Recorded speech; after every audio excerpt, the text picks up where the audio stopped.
بسم اللہ الرحمن الرحیم۔ السلام علیکم ورحمۃ اللہ وبرکاتہ۔ ترمذی شریف میں حضرت انس سے روایت ہے کہ حضور نبی کریم صلی اللہ علیہ وآلہ وسلم نے ارشاد فرمایا، جس نے میری سنت سے محبت کی اس نے مجھ سے محبت کی، اور جس نے مجھ سے محبت کی وہ میرے ساتھ جنت میں ہوگا۔ حضرت ابو ہریرہ سے روایت ہے کہ حضور نبی کریم صلی اللہ علیہ وسلم نے ارشاد فرمایا، جس شخص نے میری امت کے فساد کے وقت میری سنت کو تھام لیا تو اس کے لیے 100 شہیدوں کا اجر ہے۔ اللہ تعالیٰ نے جمعۃ المبارک کے دن کو باقی دنوں کا سردار بنایا ہے۔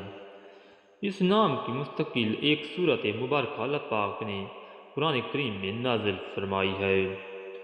جمعۃ المبارک کی قرآن و سنت میں بہت فضیلت مرکوز ہے، اسی لیے اس دن مصنوع اعمال کرنے کا اہتمام کرنا چاہیے تاکہ اللہ تعالی ہمیں جمعۃ المبارک کی فضیلتیں اور برکتیں نصیب فرمائے۔ حضرت ابو ہریرہ سے روایت ہے کہ حضور نبی کریم صلی اللہ علیہ وآلہ وسلم نے ارشاد فرمایا، ان سارے دنوں میں جن میں کہ آفتاب نکلتا ہے، یعنی ہفتے کے 7 دنوں میں سب سے بہتر اور برتر جمعے کا دن ہے۔ جمعے ہی کے دن اللہ تعالیٰ نے سیدنا آدم علیہ السلام کو پیدا کیا، اور جمعے ہی کے دن وہ جنت میں داخل کیے گئے، اور جمعے ہی کے دن وہ جنت سے اس دنیا میں بھیجے گئے، اور قیامت بھی جمعے ہی کے دن قائم ہوگی۔ ناظرین محترم، حضرت طارق بن شباب رضی اللہ تعالی عنہ سے روایت ہے کہ حضور نبی کریم صلی اللہ علیہ وآلہ وسلم نے ارشاد فرمایا، جمعے کی نماز جماعت کے ساتھ ادا کرنا ہر مسلمان پر لازم و واجب ہے۔ اس جواب سے 5 قسم کے آدمی مستثنی ہیں۔ نمبر 1 غلام، نمبر 2 عورت، نمبر 3 نابالغ لڑکا، نمبر 4 بیمار، نمبر 5 مسافر۔ اسی طرح حضرت ابو زمری رضی اللہ تعالیٰ عنہ سے روایت ہے کہ حضور نبی کریم صلی اللہ علیہ وسلم نے ارشاد فرمایا، جو آدمی بلا عذر 3 جمعے تسلسل اور سہل میں انگائی کی وجہ سے چھوڑ دے گا، اللہ تعالیٰ اس کے دل پر مہر لگا دے گا، یعنی پھر وہ شخص نیک عمل کی توفیق سے محروم ہی رہے گا۔ حضرت سلیمان فارسی رضی اللہ تعالیٰ عنہ سے روایت ہے کہ حضور نبی کریم صلی اللہ علیہ وسلم نے ارشاد فرمایا کہ جو آدمی جمعے کے دن غسل کرے اور جہاں تک ہو سکے صفائی پاکیزگی کا اہتمام کرے، جو تیل و خوشبو اس گھر میں ہو اسے لگائے، پھر وہ گھر سے نماز کے لیے جائے اور مسجد پہنچ کر اس احتیاط کرے کہ جو 2 آدمی پہلے سے ساتھ بیٹھے ہوں ان کے درمیان سے نہ بیٹھے، پھر جو نماز یعنی سنت و نوافل کی جتنی رکعتیں اس کے لیے مقدر ہوں وہ پڑھے، پھر جب امام خطبہ دے تو خاموشی اور توجہ کے ساتھ اس کو سنے، تو اللہ تعالیٰ کی طرف سے اس جمعے اور گزشتہ جمعے کے درمیان اس کے تمام گناہ بخش دیے جائیں گے۔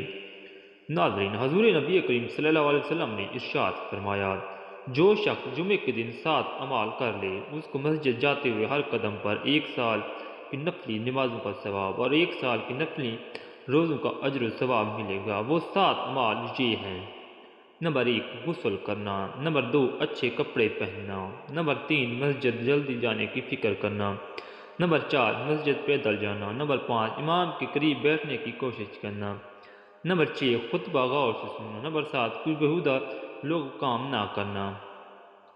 ناظرین محترم، حضرت ابو سعید خدری رضی اللہ تعالیٰ عنہ سے روایت ہے کہ حضور نبی کریم صلی اللہ علیہ وآلہ وسلم نے ارشاد فرمایا، جو شخص جمعے کے دن سورۃ کہف پڑھے اس کے لیے نور روشن ہو جائے گا 2 جمعوں کے درمیان۔ امیر المومنین حضرت سیدنا علی بن ابی طالب رضی اللہ تعالیٰ عنہ سے روایت ہے کہ حضور نبی کریم صلی اللہ علیہ وآلہ وسلم نے ارشاد فرمایا، جس شخص نے جمعے والے دن سورۃ کہف کی تلاوت کی تو وہ آئندہ جمعے تک ہر طرح کے فتنے سے بچ جاتا ہے، یہاں تک کہ اگر دجال بھی نکل آئے تو اس سے بھی محفوظ رہے گا۔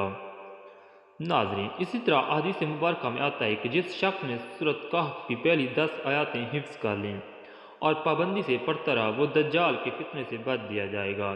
اسی طرح آخری 10 آیاتوں کے متعلق بھی روایت آتی ہے، اور اسی طرح ایک روایت میں یہ بھی آتا ہے کہ جو شخص سورۃ کہف کی پہلی 3 آیاتیں پڑھتا رہے گا وہ بھی دجال کے فتنے سے محفوظ رہے گا۔ حضور نبی کریم صلی اللہ علیہ وآلہ وسلم نے ارشاد فرمایا، جس نے مجھ پر صبح شام 10 مرتبہ درود شریف بھیجا اسے روز قیامت میری شفاعت نصیب ہوگی۔ ناظرین محترم، جمعے کے روز کثرت کے ساتھ حضور نبی کریم صلی اللہ علیہ وسلم کی ذات گرامی پر درود شریف پڑھنا چاہیے۔ آپ صلی اللہ علیہ وسلم نے ارشاد فرمایا، جمعے کے دن کثرت کے ساتھ مجھ پر درود شریف پڑھا کرو۔ جو کوئی مجھ پر جمعے کے دن درود شریف پڑھتا ہے میرے سامنے اس کا درود شریف پیش کیا جاتا ہے۔ درود شریف چاہے دن کو پڑھا جائے یا رات کو، ثواب برابر ہے۔ چنانچہ آپ صلی اللہ علیہ وآلہ وسلم نے ارشاد فرمایا، جمعے کے دن اور رات کو مجھ پر کثرت سے درود پاک پڑھا کرو، کیونکہ جس نے مجھ پر ایک مرتبہ درود پاک پڑھا اللہ تعالیٰ اس پر در رحمت نازل فرماتا ہے۔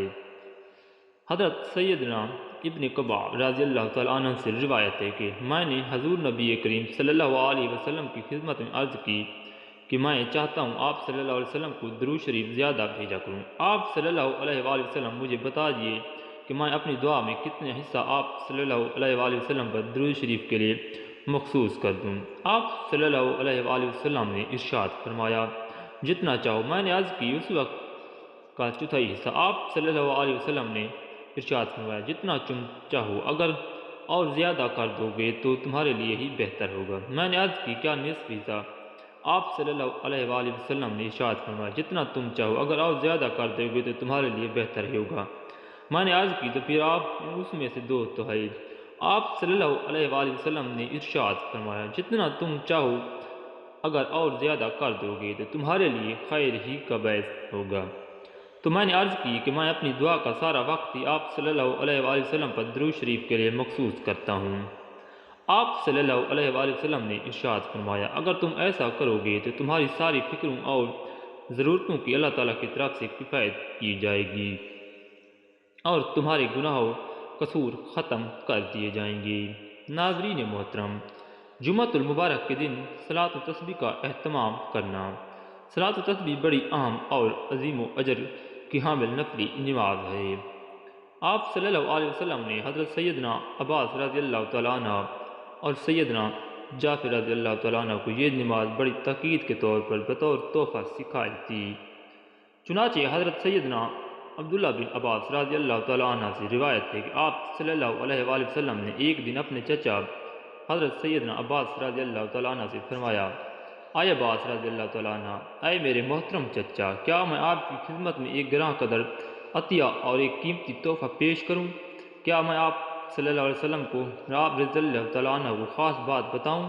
کیا میں آپ کے 10 کام اور آپ رضی اللہ تعالیٰ عنہ کی 10 خدمتیں کروں؟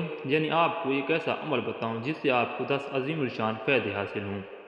وہ عمل ہے کہ جب آپ کو کریں گے تو اللہ تعالیٰ آپ رضی اللہ تعالیٰ عنہ کے سارے گناہ معاف فرما دے گا، اگلے بھی اور پچھلے بھی، پرانے بھی اور نئے بھی، بھول چوک سے ہونے والے بھی اور دانستہ طور پر بھی، صغیرہ بھی اور کبیرہ بھی، ڈھکے چھپے بھی اور اعلانیہ ہونے والے بھی۔ وہ عمل صلاۃ التسبیح ہے۔ میرے چچا، اگر آپ سے ہو سکے تو روزانہ یہ نماز پڑھا کریں، اور اگر روزانہ نہ پڑھ سکیں تو ہر جمعے کے دن پڑھ لیا کریں۔ اگر آپ یہ بھی نہ کر سکیں تو سال میں ایک دفعہ پڑھ لیا کریں، اور اگر یہ بھی نہ ہو سکے تو کم از کم زندگی میں ایک بار پڑھ لیں۔ اللہ تعالیٰ ہم سب کو ان باتوں پر عمل کرنے اور اپنی زندگی سنوارنے کی توفیق عطا فرمائے۔ آمین۔